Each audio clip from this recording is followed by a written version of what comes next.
Hello and welcome to the Field Report. I'm Sergeant Mitch Ternay. Joint Base Lewis McChord soldiers hosted Japanese troops at one of the Army's premier training centers.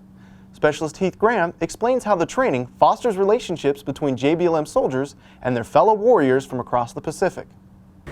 First Corps in Japan's Ground Self-Defense Force conducted a joint training exercise known as Operation Rising Thunder at the Yakima Training Center. The training is conducted annually and builds a deep relationship between the forces, from the entry-level soldier to the top command. I feel that the experience in my job was one thing, but more than that, through this training, I was able to develop friendships with my counterparts. We were able to strengthen these friendships through the training exercise.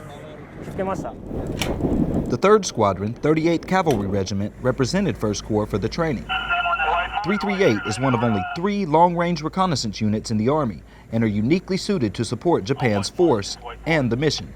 Our guys got a lot of good training. I got to get a lot of good training just because, we were set in that screen line when we did the actual live fire, and I was able to report back to the tanks where all the targets were, which is pretty much a scout's job to paint the picture. The exercise strengthens 1st Corps' ties with the Army Pacific Command, as 1st Corps looks to be the premier unit for joint operations with our Pacific partners. For the Field Report, I'm Specialist Heath Graham. Constant training and repetition can mean the difference between success and failure on the battlefield.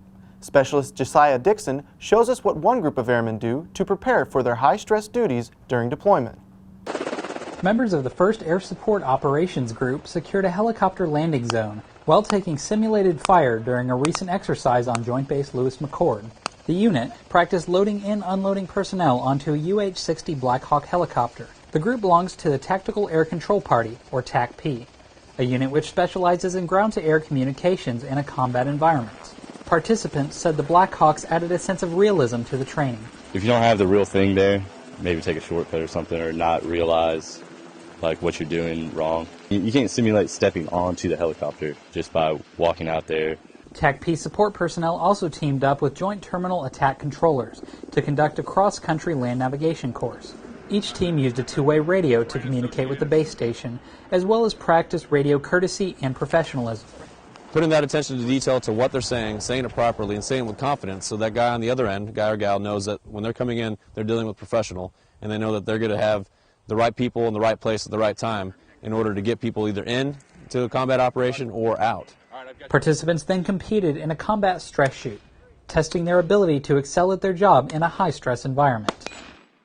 Around 47 airmen took part in the yearly exercise, allowing participants to refresh their skills and capabilities as a unit.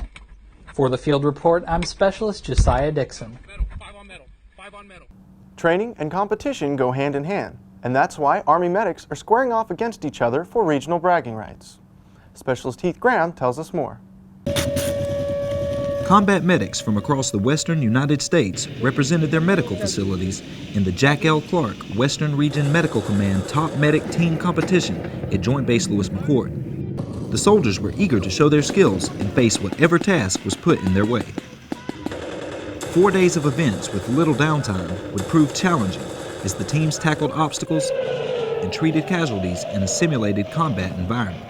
Just being able to keep your head straight and be able to concentrate and take care of the patients while under fire and making sure that you're taking care of that patient, that's the part mentally it becomes a little tiring if you're not focused right. The medics with the top scores will represent the Western Region in the Army Medical Command competition. For the Field Report, I'm Specialist Heath Graham. To see the results, check out our Facebook page at facebook.com/5thmpad. Tradition is an important element of the military, and one JBLM unit celebrated its own unique tradition stretching back a century. Sergeant Kyle Burns takes us on a long walk into history with the 9th Infantry Regiment. It's a crisp, cool morning, and everybody on Joint Base Lewis McChord is getting ready to start the day. Well, almost everyone. These soldiers of 4th Stryker Brigade's 2nd Infantry Division are finishing a unit tradition with deep historical roots, the Manchu Mile. It's a 25-mile ruck march. You got your weapon, your mitch, your flick, and about 25-30 pounds on your back, and you just go. Soldiers and their families tackled the Manchu Mile to commemorate the 9th Infantry Regiment's 85-mile march during the 1900 Boxer Rebellion in China. It's a tradition the 4th Battalion 9th Infantry Regiment continues to uphold and is also one of the few ways to earn the Manchu belt buckle.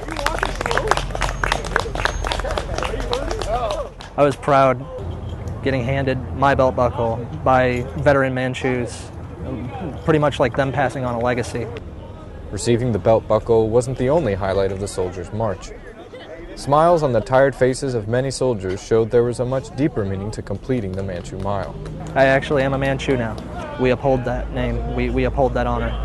Manchus have been one of the most decorated, famous infantry regiments in the United States Army, so we have to keep up the fire. Coming up, we'll show you how music is bringing the Army and the local community closer together. Tomorrow might be better. Tomorrow will be better. We're here for you, always. You can make it through this. You made it through that. You're worth more than you realize. Think about all the people that would have to go their entire lives missing you. Think of all the things you can do still. Just realize that you're loved and you're important, and you have a role in our lives as well. Losing you would be probably the worst thing that would happen to any of us. Welcome back. Musicians have been a part of the Army for more than 200 years, but their duties extend beyond playing for soldiers and ceremonies. Army Sergeant Brian Spradlin tells us about a group of JBLM musicians acting as Army ambassadors to Washington residents. They prepare for their mission like any soldier. They gear up, and they check their equipment. But for the 56th Army Band's Brass Quintet, the objective of this operation is to show Puyallup locals another aspect of the Army. I think it's our job to bring a different side to the face of the Army and let them know there's more to the Army than M16s and tanks. There's a lot more to it, and I think that's our job, is to get out and educate the public as well as entertain the public. The Quintet plays about 70 performances a year, like this 10th anniversary celebration of the Puyallup Public Library. It gives the band a chance to reach listeners of all ages. When we walked up, my daughter could hear the music, and I said, "Oh, they're from Joint Base Lewis McChord." And she said, "That's military?" And I said, "Yeah." She said, "They have bands?" And I said, "Yes, they have bands and choir and sports." And so it gives a different perspective. The Quintet plays all across Washington and Oregon, keeping a repertoire of about 30 songs ready to play at a moment's notice. It's a lot of work, but not without its rewards. It's nice to get out here and see the faces on all these people and play around with the little kids, and especially in the summer when it's beautiful weather. The Brass Quintet will keep playing in and around the JBLM area, ensuring the Army and the surrounding community are on the same sheet of music. For the Field Report, I'm Army Sergeant Brian Spradlin. Smartphones and tablet computers have changed the way people work and communicate. Now, they are changing the way service members recover from combat trauma. Army Sergeant Peter Holzer tells us about a new technology that is helping America's warriors heal from the invisible wounds of war.